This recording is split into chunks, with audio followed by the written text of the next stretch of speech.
Pernah nggak sih, lo lagi nongkrong di sekolah atau kantor, tiba-tiba ada yang teriak-teriak, suaranya berubah, terus katanya kesurupan? Atau mungkin lo sendiri pernah ngalamin? Atau minimal pernah nonton video orang kesurupan di TikTok atau YouTube? Kali ini kita bakal bahas satu fenomena yang katanya sih supranatural, tapi juga bisa dijelasin secara ilmiah. Yap, kesurupan. Kesurupan tuh sebenarnya apa sih? Beneran masuk jin? Atau cuma gangguan psikologis? Dan kenapa sih biasanya rame-rame? Dan selamat datang di segmen Mari Mengenal. Oke, jadi secara umum, kesurupan itu didefinisikan sebagai kondisi di mana seseorang berperilaku seolah-olah dikendalikan oleh entitas lain. Misalnya, suaranya berubah, bahasa yang dipakai beda, bahkan kekuatannya bisa di luar kebiasaan. Nah, dari kacamata budaya, terutama di Indonesia, kita biasanya langsung mikir, wah ini pasti dirasuki jin. Tapi dari sudut pandang medis, ini disebut sebagai possession trance disorder, salah satu jenis gangguan disosiatif. Intinya, otaknya agak ke-disconnect dari kesadaran biasanya. Coba bayangin, lo lagi duduk, tapi pikiran lo ngelantur jauh banget. Tiba-tiba, lo kayak, tadi gua ngapain ya? Nah, itu versi ringannya dari disosiasi. Kesurupan adalah versi ekstrimnya. Kondisi ini bisa bikin seseorang kehilangan kesadaran diri, nggak inget dia siapa, bahkan bisa ngerasa ada yang masuk ke tubuhnya. Menurut ahli psikologi, ini bisa jadi cara tubuh atau otak seseorang melindungi diri dari stres atau trauma. Jadi kayak mekanisme bertahan hidup gitu. Unik banget ya otak kita.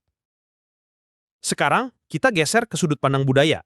Di banyak daerah di Indonesia, dari Jawa, Sumatera, Kalimantan, sampai Bali, kesurupan itu udah jadi bagian dari cerita rakyat. Ada yang percaya kesurupan itu karena jin, makhluk halus, arwah leluhur, atau bahkan kiriman santet. Contohnya di Bali, ada tradisi trance dance atau tari yang memang sengaja mengundang roh leluhur.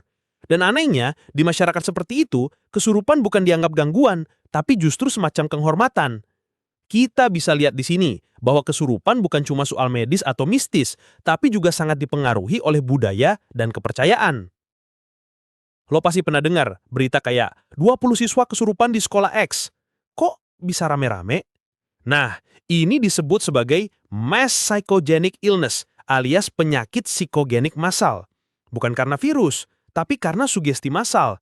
Biasanya terjadi di tempat yang tekanannya tinggi, kayak sekolah, pesantren, tempat kerja, atau asrama. Kalau satu orang stres berat dan meledak dalam bentuk kesurupan, orang lain yang juga lagi tertekan bisa terpicu. Apalagi kalau lingkungan mendukung. Hati-hati, tempat ini angker loh. Boom! Domino efek.